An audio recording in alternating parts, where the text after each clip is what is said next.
মন সবসময় চায় ছুটে যেতে নতুন কিছু দেখবার বা জানবার উদ্দেশ্যে, কিন্তু মন চাইলেই তো আর হবে না। আমাদের অনেক সুবিধা ও অসুবিধা আছে। তাই কম খরচে একদিনের মধ্যে ঘুরে আসার সহজ মাধ্যম হলো ইন্ডিয়ান রেলওয়ে।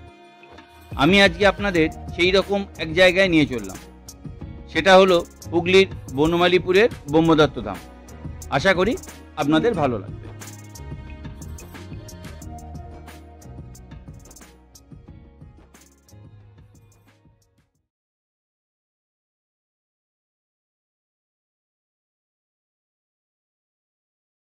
আমি সঞ্জয়, আপনারা দেখছেন ট্যুর প্ল্যানার সঞ্জয়।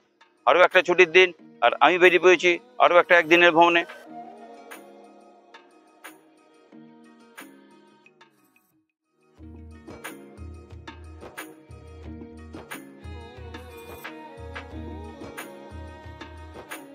যারা ব্যান্ডেল থেকে আসবেন তারা অবশ্যই বালিতে এসে ট্রেনটা চেঞ্জ করে নেবেন।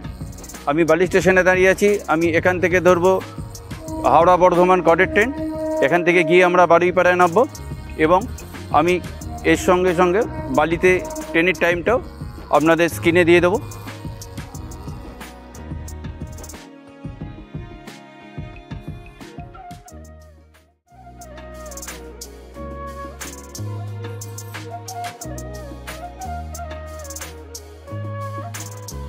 আমি এখন বারুইপাড়া স্টেশনে নেমে গেছি। আমি এবার এখান থেকে 1A দিয়ে বাইরে বেরিয়ে ওখান দিয়ে অটো আছে।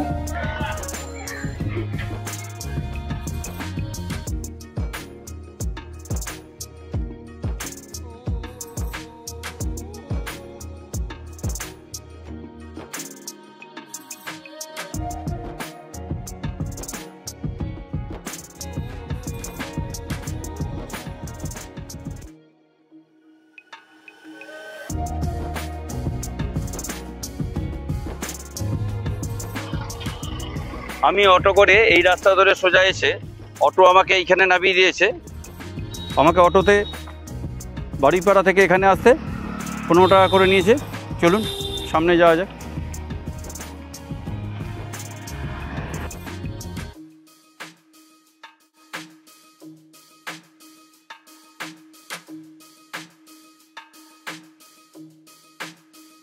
আমি আজকে এসেছি হুগলির বনমালীপুরে ব্রহ্মদত্ত ধাম দেখতে। এই মন্দিরের খোলার সময়, কখন বন্ধ হয়, কখন আরতি হয়, ভোগ প্রসাদ পাওয়া যাবে কিনা, ভোগ প্রসাদের মূল্য কত, সমস্ত ডিটেলস এই একটি ভিডিওতেই আপনাদের দিয়ে দেবো। সুতরাং সঙ্গে থাকুন, পুরো ভিডিওটা দেখতে থাকুন শেষ অবধি।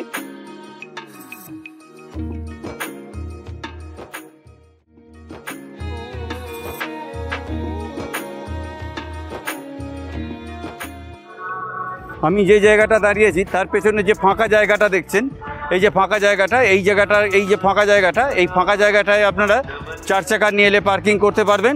যে ফাঁকা জায়গাটা, এটা পার্কিংয়ের জন্য ব্যবহার করা হয়। আমার পেছনে যে ফাঁকা জায়গাটা দেখছেন, এই পুরো গাছের দিয়ে চারিধারটা ফাঁকা জায়গাটা মোটামুটি পার্কিংয়ের জন্য ব্যবহার করা হয় 4 চাকা যারা তারা।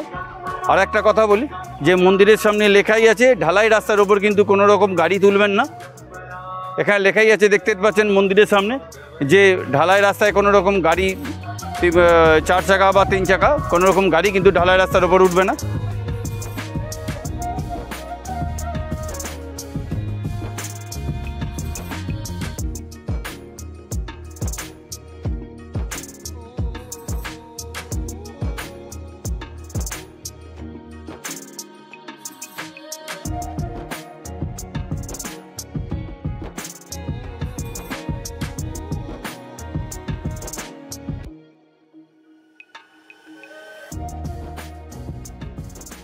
আপনারা গেটে ঢোকার বাঁ দিকে এখানে পুজো দেওয়ার জন্য ডালা পেয়ে যাবেন। দেখুন ডালার দোকান খোলা আছে। দাদা, ডালার দোকান কটা নাগাদ খোলে? ডালার দোকান প্রায় 8:30 থেকে খোলা হয়, তাই তো? কত কত ডালা আছে? 51 আছে, 101 আছে। 51 আছে আর 101 আছে। 5 টাকা থেকে নিয়ে 101 টাকা পর্যন্ত। যাই হোক, তাহলে আপনারা যারা পুজো দেবেন তারা এখান থেকে ডালা সংগ্রহ করে নিতে পারেন। আমি মন্দিরের সামনে দাঁড়িয়ে আছি এবং আপনি দেখতে পাচ্ছেন আমার পেছনে মন্দিরের খোলা এবং বন্ধের সময়সূচিও দেওয়া আছে।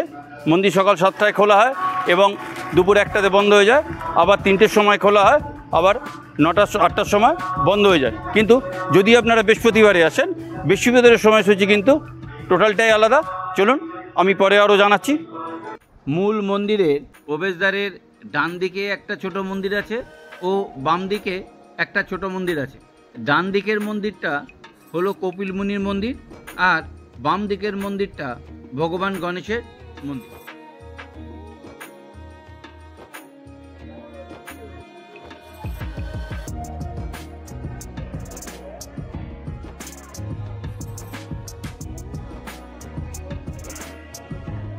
এখানে জুতো রাখার আলাদা কোনো জায়গা নেই, যে যেখানে পাচ্ছে নিজের দায়িত্ব জুতো রেখে বিগ্রহ দর্শন করতে যায়।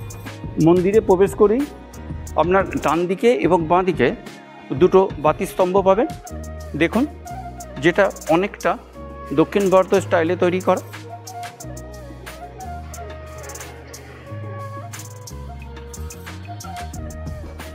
এটা হচ্ছে ডান দিকে, যেটা কপিল মুনির যে মন্দিরটা আছে তার সামনাসামনি, এবং এদিকে দেখছেন গণপতি বাপ্পার মন্দির, এবং তারও সামনে ঠিক এইরকম আরেকটি বাতিস্তম্ভ আছে।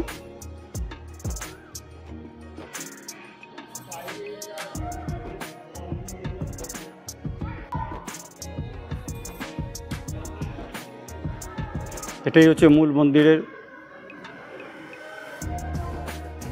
দরজা। দেখুন কি সুন্দর কাঠের কারুকার্য করা।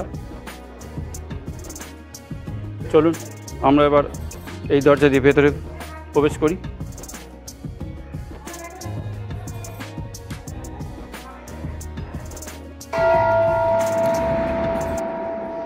মন্দিরের সামনেই দেখছেন একটা কচ্ছপ ঠাকুরের দিকে মুখ করে রাখা আছে, এবং কচ্ছপটাকে খুব সুন্দর করে সাজানো আছে।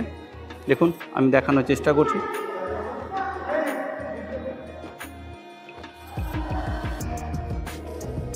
চলুন এবারে ঠাকুরটাকে কাছ থেকে দেখানো যাক।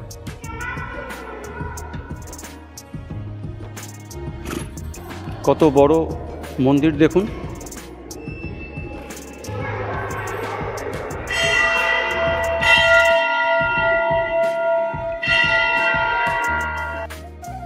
সকাল 8টা থেকে রাত্রি 8টা পর্যন্ত যে কোনো সময় আপনি পুজো দিতে পারবেন।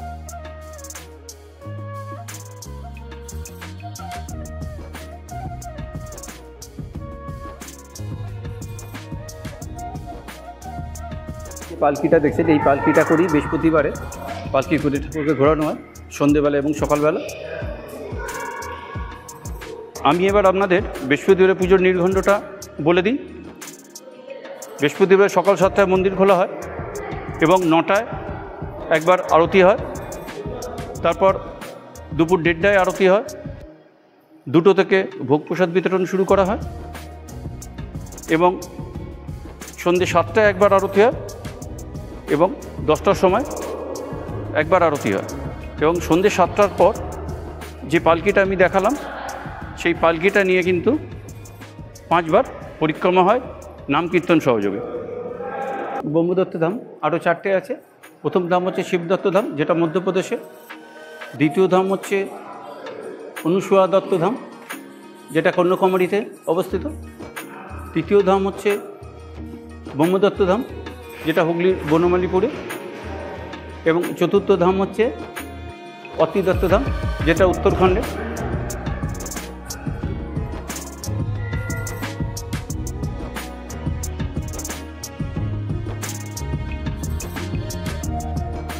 এই মন্দিরটি নির্মাণ করেছেন শ্রী নারায়ণ মহারাজ।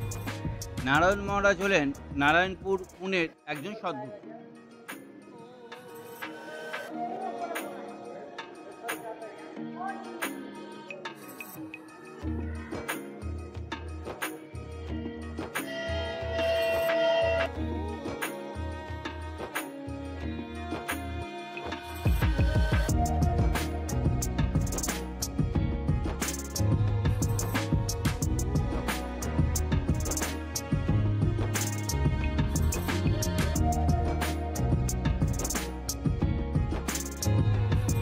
এই মন্দিরের নির্মাণ কাজ শুরু হয়েছিল 2015 সালে, কিন্তু এখনও পর্যন্ত এত বড় মন্দির স্টিল নাও কিন্তু এখনও কাজ চলছে।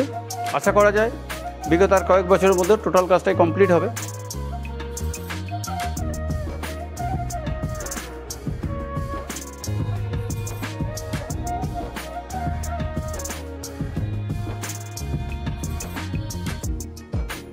এবারে বলি, মন্দিরের ভোগ প্রসাদের জন্য কিন্তু আপনাদের কোনো রকম পয়সা দিতে হচ্ছে না।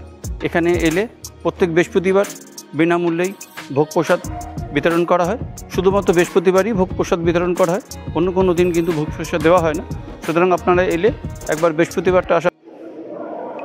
আপনি ব্রহ্মদত্ত দেব দর্শন করে, ব্রহ্মা বিষ্ণুমহেশ্বর দর্শন করে তার বাঁদিকে যে রাস্তাটা নেমে যাচ্ছে, এই রাস্তা দিয়ে গেলে নিচে কিন্তু শিব মন্দির আছে, আপনি সেটা একবার দর্শন করে আসবেন। চলুন সেদিকে যাওয়া যায়।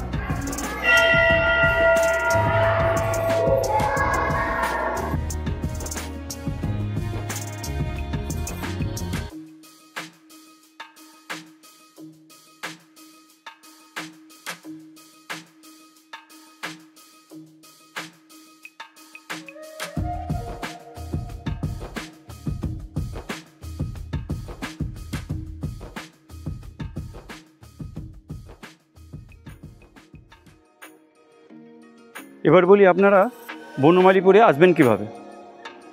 যদি আপনারা হাওড়া থেকে আসেন তাহলে হাওড়া থেকে কট বর্ধমান ধরে বাড়িপাড়া নামতে হবে।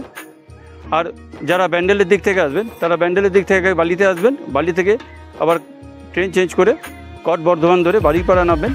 ওখান থেকে অটো আছে, অটো করে আপনি বনমালীপুরে চলে আসতে পারেন। আর যারা বর্ধমান থেকে আসবেন তারা বর্ধমান হাওড়া কট লোকাল ধরবেন, ধরে বাড়িপাড়া নেবে, ওখান থেকে আবার অটো করে আপনি বনমালীপুরে চলে আসতে পারেন।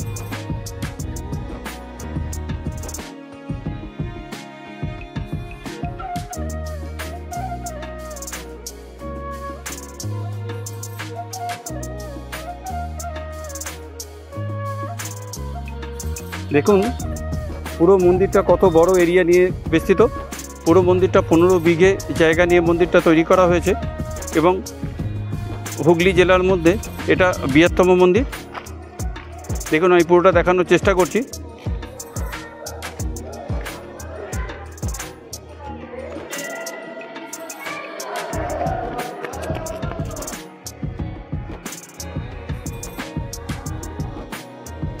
আমার ভিডিওটা যদি ভালো লেগে থাকে তাহলে চ্যানেলটা সাবস্ক্রাইব করে নেবেন, পাশের বেল আইকনটা প্রেস করে দেবেন এবং যাতে নতুন কোনো ভিডিও যাতে আপনার কাছে পৌঁছে যেতে পারে, এবং আপনার একটা লাইক শেয়ার আমাকে নতুন ভিডিও করতে অনুপ্রেরণা যোগাবে।